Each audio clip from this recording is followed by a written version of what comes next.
Aloha. Openingnya gitu, aloha. Selamat datang di FWB. Weh anjing, diam. Selamat datang kembali di FWB, Friends with Brandon atau Friends with Benefit. Ada 3 juta orang yang nonton. Semua. Thank you. Jadi terakhir FWB sama Elan ya? Elan. Sama Ella. Dan sekarang konten FWB sama Saldi. Saldi X Crushing Grief atau masih? Masih Crushing Grief dan Teenage Satellite. Iya. Iya. Yang mana bagus, Crushing Grief atau Teenage Satellite? Engrave satu. Engrave. Ngentot. Kenapa pindah Makassar? Kan ini bagus Minamamo di Manado. Maksudnya siapa tidak tahu Saldi CG. Ih. Saldi Manual Elite. Gila. Berapa lama kau di Manado? 2014. 2014. Berarti 8 tahun, Dik. 8 tahun. Bagaimana bubur dan bibir Manado? Nano lah di sana. Rame rasanya? Iya, rame. Saking ramenya tuh langsung kau coba juga dunia thrift. Nah, awalnya malahan menolak itu tuh dari di sana baru jadi. Oh, bukan di Makassar. Bukan, di Makassar saya cuma pemakai. Pakai beli hunting juga. Tapi makin kesini kok enak dijual. Akhirnya awalnya coba-coba dan akhirnya Keterusan. coba lagi dulu. Iya, coba dulu ya. Coba. Brandon kayaknya makan mie. Oh iya tahu. Baru di 2 jiwa ini bisa makan mie di dalam. Double lagi, Dik. Double lagi. Oh, ada yang tidak bisa? Ada yang nggak bisa kan? Masa? Bertanya kayak ini, ada yang tidak bisa? Saya juga nggak tahu. Ada yang nggak bisa makan mie dah dalam. Tapi siapa tahu ada, siapa tahu. Oh, siapa tahu ada. Tapi di dunia harusnya bisa sih. Di 2 jiwa Iya, bisa lah. cuma Kau di bisa Dojiwa makan aja. mie di indoor, Ya. dingin-dingin, ngopi. Kalau di 2 jiwa telurnya di atas itu biasa. Telurnya di atas dan wanginya kemana-mana. Iya. Tidak merusak apapun. Masa cuma mie merusak? Iya. Malahan dulu saya nggak terlalu main coast band sampai di Manado itu banyak coast band yang underrated. Contohnya kayak dulu pernah dapat Not My President dari Fat Records. Fat Itu dulu sering sekali naik di sana. Not My President yang mukanya. Ya, mukanya bus. Iya. Nah, di sana itu malahan kayak itu di obralan nih begitu. Yang itu. Anjir. Ini tante berapa tante? Ini 15.000. Anjing. Bilang karena ini sudah bongkaran dari 3 bulan lalu. Oh, Bayangkan 3 itu makanya bulan murah. lalu. 15.000. 15.000. Anjir. Dan pertama kali saya jual itu rasakan namanya jualan barang thrift cuannya enak itu kalau nggak salah itu ada laku 3,5 itu baju bus ke Bandung. Anjir, 3,5. 3,5. Dari 15.000. Dari 15.000. Pantas ketagihan ya. Iya, dari situ mulai ketagihan. Akhirnya coba cari ke referensi lain. Dulu sering main kalau nggak salah namanya Tumblr begitu ya. Ada kayak kalau sekarang kayak Pinterest tuh. Ya tahu kayak- tahu Tumblr. Iya, dan lihat di situ referensi kan ada banyak. Jadi di thrift itu ternyata ada banyak sekali genre itu. Makin kesini makin rame juga. Yang saya lihat tuh bilang, wih, ada yang lari ke sport, ada yang lari ke vintage, ada lari ke sport. dulu malahan enggak begitu. Jadi kayak campur ya, apa didapat di pasar Itu saja? dijual, iya. Oh, sekarang Nanti kayak terbagi-bagi, Dik. terbagi-bagi, ada semua marketnya, vintage sendiri, Sport sendiri. sport itu sudah banyak lagi. Ada basket, jersey basket, ada bola, ada lagi baseballnya, ada lagi Anjir. NFL begitu-begitunya banyak nih pokoknya. Jadi ada skate, cuma saya lebih tertarik dari dulu memang ke Skate. streetwear. Oh, streetwear Iya. secara umum. Ya, itu juga kayaknya sudah include sama skatewear juga tuh karena pasti sama aja buat Iya. buat dipakai anak-anak culture lah. Ais anak-anak culture pada kok. Nah, dari gara-gara suka sama cari referensi begitu, akhirnya kadang dapat barang Brandon di pasar itu nggak tahu ini brand apa, cuma keren. Sampai di rumah baru di browsing. Oh, ini Apa yang kau dapat? contohnya kalau nggak salah dulu The Hundreds. Anjing, The Hundreds. Iya, saya dulu nggak tahu malahan itu. Kanda ya The Hundreds gitu. Iya. Kok hunting aja deh. Hunting memang satu. Pertama aku ke Manado itu kalau nggak salah bawa uang 500.000 ji. Anjing. 500.000 dan nggak butuh waktu lama 2 hari tuh habis nih gara-gara pakai ji buat beli-beli ini apa namanya beli-beli barang di pasar. Karena pas aku sampai di Manado langsung kutanya itu kalau Di mana tempat Di mana pijat? sini? Bukan. Di mana toilet? Di mana toilet? Jadi di mana ini apa namanya? Di mana pasar tradisional sini yang jual barang Iya. bekas. Cakar. Saya bilang itu penjaga hotelnya. Cakar. Iya itu baju bekas. Oh cabo. Cakar bongkar. Gara-gara Cabo bunga. baru kayak itu rasakan yang namanya dah sih banyak ada barang yang bisa itu buka bal tidak ada orang dulu yang kayak rebut-rebutan kayak Iya. sekarang nggak ada. Nah buka itu ditungguin itu bapak itu ibu-ibu angkat satu-satu begini nangka satu-satu bu coba lihat yang itu akhirnya setelah itu berbulan-bulan menumpuk ini bajuku yang ku beli akhirnya ku upload di ini tuh ku upload di Facebook Facebook, main iya. Facebook. Sering-sering orang belanja dulu nama akun pertama itu Dukun Beranak. Dukun. Ini yang uniknya nih Dukun Beranak dulu. Dukun. Oh, bukan manual elit dulu Bukan ya? manual elit. Iya, dulu Dukun Beranak. Itu nama keberapa? Pertama itu. Nama pertama Dukun Beranak. Dan itu laku sekali. Saya selalu pakai signature untuk packingan begitu toh. Saya isi kayak pocong begitu memang. Pocong. Gulung baju begini baru ujungnya kulipat dua begini kayak Oh. kayak berbentuk pocong begitu dan banyak orang kayak wih uniknya nih cara packingnya begini. Iya. Setelah itu ganti ke Saturday Thrift Shop. Saturday Thrift Shop. Ya, karena saya huntingnya setiap hari Sabtu. Oh. Tapi kadang setelah itu saya pernah telat bangun hari Sabtu, jadi huntingnya cuma hari Minggu. Oh. Sore nggak bisa kejebak, berarti bukan Sunday Thrift Shop ya. Jadinya ke Weekend. Manado Bay Oh. Second Shop. Dan manual elit saya dapat dari ketika saya nonton Hitam Putih.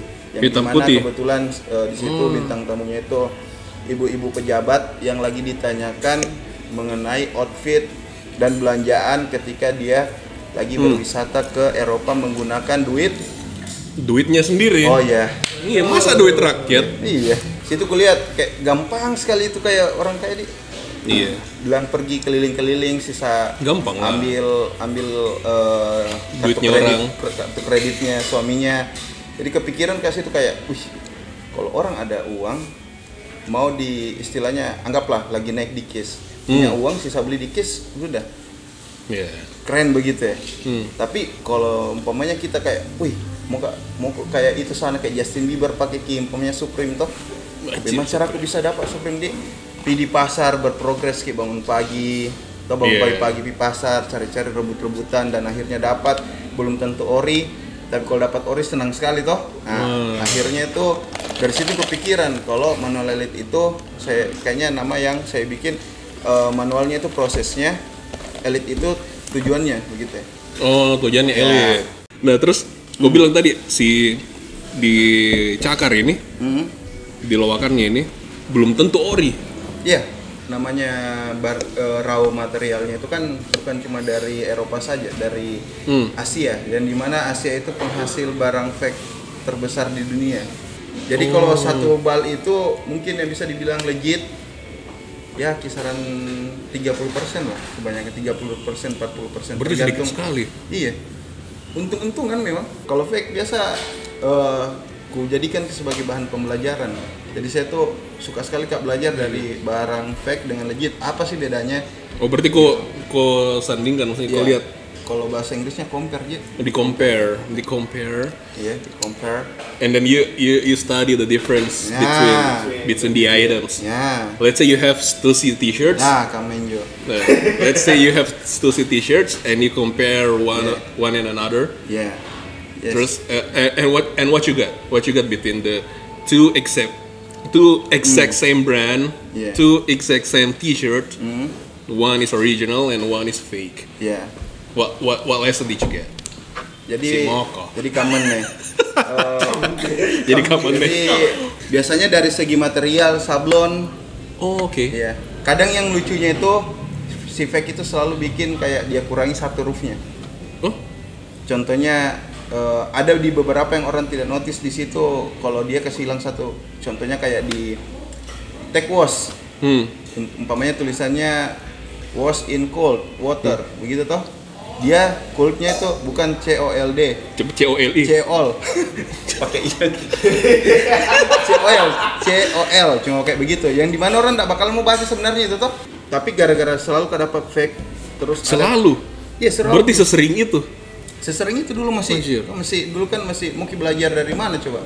Iya, berarti ya trial and error. Ya, Jadi gara-gara itu pernahkah sampai beli yang orinya ku relakan beli mahal-mahal deh, yang penting ada sampel kalau ori kayak begini.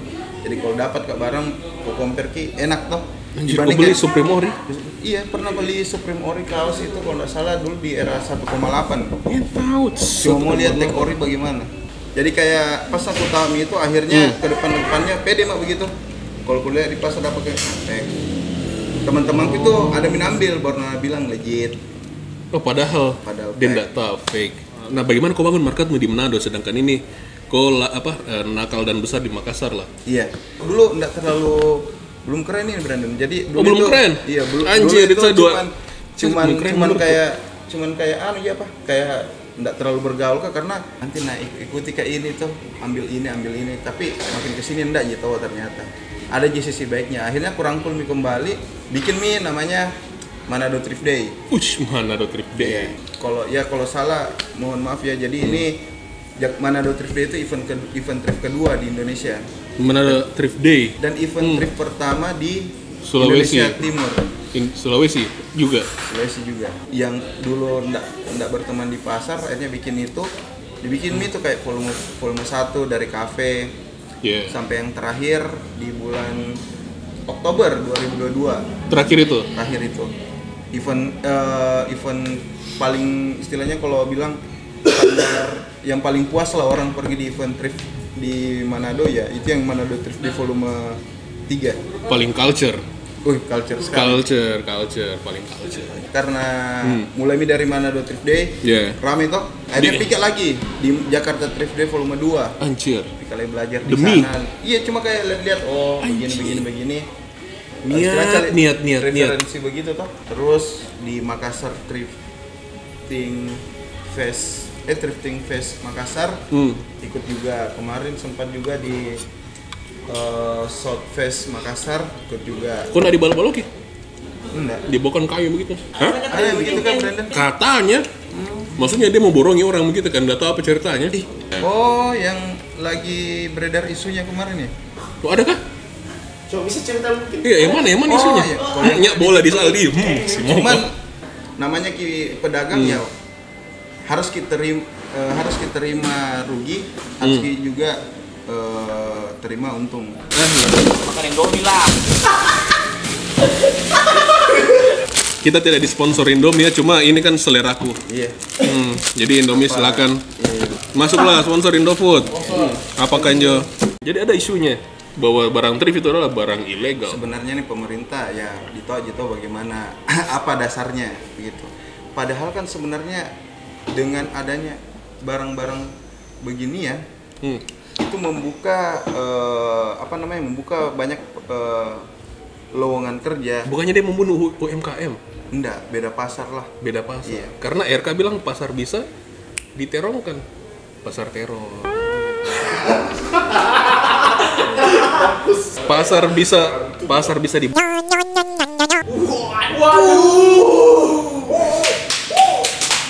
Jadi begitulah. Nah, kok kan lama ini. Iya. Pak, ini lama diterima ya? Ilegal. Iya. Tapi Dibilang saya bayar sekarang. pajak. Oh, kok bayar pajak? Iya, lapor pajak, di-fill-in begitu tuh. Nah, jadi terus gimana itu? Dibilang ilegal ini. Oh, ilegal. Terus kok bilang, "Wih, anjir, saya sudah bayar pajak dari lama ini." Iya. Terus dibilang sekarang ilegal. Jadi kayak begini, bukan bilang bagaimana. Sebenarnya dulu nggak terlalu banyak orang main thrift, cuman setelah pandemi itu kayaknya memuncakkan orang karena banyak orang live itu. Menyelamatkan itu hari pada saat orang pandemi itu perputaran uang lumayan kencang juga itu di saat itu. Yang dimana awalnya ibu-ibu cuma main Facebook, akhirnya main TikTok. Buat jualan. Nah setelah itu jadi kuliah kayak kuliah tuh bilang, wih ini thrift tuh banyak orang yang hidupi juga. Pertama, ekspedisi lah. Ya, pengiriman. Terus yang kedua, juragan bal toh. Yoi. Terus habis itu yang beli bal jual di pasar. Buka di pasar. Contohnya kayak saya yang kayak di thrift sebagai kurator begitu, kurasi apa-apa yang kuan atau yang kumaui. Ku jual lagi, nah hidupi lagi. Semuanya jadi banyak lah jalurnya begitu. Jadi kayak merasa bilang apanya yang ilegal? Iya. Kecuali jual celana pendek, ganja sintetis, di dalamnya ada sabu-sabu. Nah, itu ilegal Tapi itu. kalau buat buat memang kayak ya itu kan thrift sebenarnya opsi. Sebenarnya pro kontra juga soal thrift. Ada yang bilang, "Oh, nah bunuh industri begini." Tapi opsi lain kita juga bagusnya campaign thrift itu salah satu cara untuk menyelamatkan lingkungan gitu. Thrift. Iya, karena kan limbah pakaian fast fashion itu tekstil itu sangat mencemari lingkungan sebenarnya. Kalau nggak salah untuk bikin celana denim itu butuh kisaran 30 liter air. Untung saya pakai celana laki bastard. Iya. Pakai balok dibikin. Opsi sebenarnya itu. Opsi. Maksudnya dia tidak mengganggu pasar UMKM. Iya, ada sendiri loh. Itu kalau memang dari UMKM merasa ini pasti juga sudah lama itu tutup nih, mending jual thrift Kak begitu. Tapi buktinya apa? Tetap bertahan. Ada juga. Malahan sekarang saya lihat brand-brand lokal juga sudah ambil referensi juga dari barang-barang thrift, khususnya yang di vintage. Oh, tuh, jadi kayak kain-kain wash ya, gitu. Bahkan tunggu kayak ini kayak bilang ada lokal brand yang dia bikin dari kayak recycle begitu, dari baju bekas polos begitu. Kan jadinya dia mengurangi cost, dia jual, dia brandingnya bagus, campaignnya bagus, macam-macamnya bagus toh. Oke. Berarti secara tidak langsung antara thrift dan UMKM lokal yang bergerak di bidang fashion itu tidak bersinggungan sih. Nggak bersinggungan sih sebenarnya. Tapi bahkan maksudnya saling ketemu, cuman nggak bentrok ya, gitu. Bentrok, karena sama aja juga pasti orang ada yang suka memang beli barang baru, ada yang suka beli barang bekas. Iya. Toh gitu. Ada orang beli suka barang baru biar fake, ada juga orang suka biar barang bekas tapi legit. Iya. Menurutmu yang kau jalani antara Manual Elite sama teman-teman di Manado yang usaha merchandise itu tidak bersinggungan ya, bahkan bisa dibilang jalan berbarengan. Bisa jalan berbarengan karena bukan jalan begitulah. Tapi saling support lah. Jadi ini kan ada masanya anak-anak thrift, ada masanya anak-anak ini. Jadi kalau bisa memang sering juga kayaknya itu dibikin acara yang gabung begitu, malah ramai sekali. Kau pilih jualan thrift atau sekarang kau pilih ngeband? Kalau saya jualan thrift. Berarti Teenage Satellite? Apa? Teenage Satellite? Sebenarnya itu saling melengkapi sebenarnya branding. Saling melengkapi. Karena saya juga di mana Kak waktu kok bisa ngulik-ngulik band-band yang saya yang istilahnya ini saya suka-suka yang kayak begini. Di saat saya pergi hunting ke pasar, kan perjalanan jauh, 1 jam biasanya sampai 2 jam.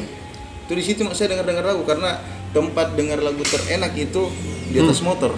Dan tahu kenapa? Itu bisa suka sepedaan sobat. Iya. Menurutmu berkesinambungan gitu? Iya, berkesinambungan. Contohnya saja teman-teman bisa lihat di Manual Elite. Ya, di Manual Elite bagaimana saya membangun link dengan orang yang saya tidak kenal, yang dimana saya sangat mengidolakan beliau sampai akhirnya dia bisa memakai baju thrift yang dari saya. Sokap. Yang pertama Matt West. Kenapa Matt West sampai?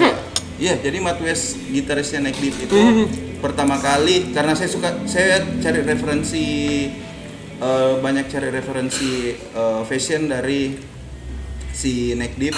Pas Neck Deep tour ke Jakarta dan kebetulan dapat akses meet and greet-nya karena di load gitu hari kayak arisan 7 orang gitu yang masuk di backstage. Habis itu datang ku kasih itu baju dan senang sekali kayak dia bilang, "Wih, baru ada kayak fans begini yang kasih apa yang kusuka begitu, yang kosmik dan kan paling biasanya yang lain paling bunga apa kayak begitu." Karena sudah aku kasih sampai langsung ada bikinkan story bilang ini hadiah tergila dari fans. Akhirnya dia dari Jakarta ke Filipina, dia pakai itu kaos. Jadi kalau nggak salah 3 hari itu kaos itu terus nggak pakai. Busuknya temen nggak mandi. Iya, sampai teman-teman bisa lihat dia manggung waktu tur sama Blink kalau nggak salah, dia pakai kaos yang saya kasih. Anjay. Ada di sini. Editor cari. Kemarin di Sonrenalin itu bisa dibilang susah sekali foto sama si Neck Deep lah. Saya DM toh bilang, Kanda, ada nggak di sebelah? Ini Kanda, ada muka laki Kanda. Bilang, oh iya, kabari mah nanti. Pas aku fotokan pas Kim sedang main tuh bilang, wih, bilang ada ini bisa masuk backstage nggak? Tapi saya bilang, aduh, nggak bisa ini kayaknya ada petugasnya toh. Dia nggak bisa juga ternyata ketat sekali toh. Dan nggak bisa kak juga ini. Akhirnya mau ku tanya nama hotelnya dan ternyata kalau begitu nggak bisa ditanya dia nggak bisa tanya di mana nginap di. Iya, ini nggak bisa. Nggak bisa.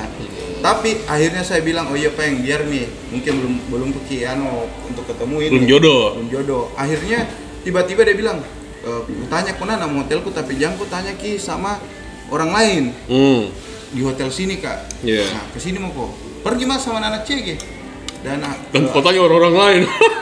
Tanya orang lain. Tidak, aku tanya orang lain. Sampai ke di sana kenapa ada banyak juga orang. Tapi pas Matwes keluar, langsung ya langsung ya kasih gitu baju. Jadi aku sengaja beli itu kaos, waktu natur CG, cari Kak memang kaos Smackdown.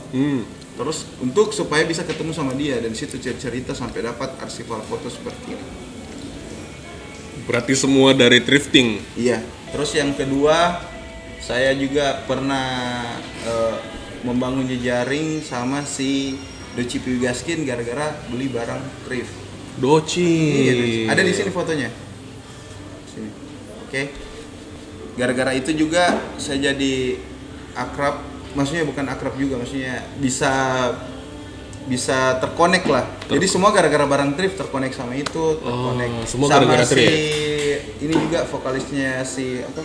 Yang ditipu sama ini vokalisnya Superglad siapa namanya? Buluk. Iya, yang ini. Oh, Ali Speak Up. Oh. Berarti tempat beli baju thrift cuma di Manual L. Iya. Kurasinya mantap. Kurasinya mantap. Yeah. Tidak ilegal, tidak suka borongi orang. Iya. Manual L Biasa thrift shop andalanku. Iya. Damai di hati.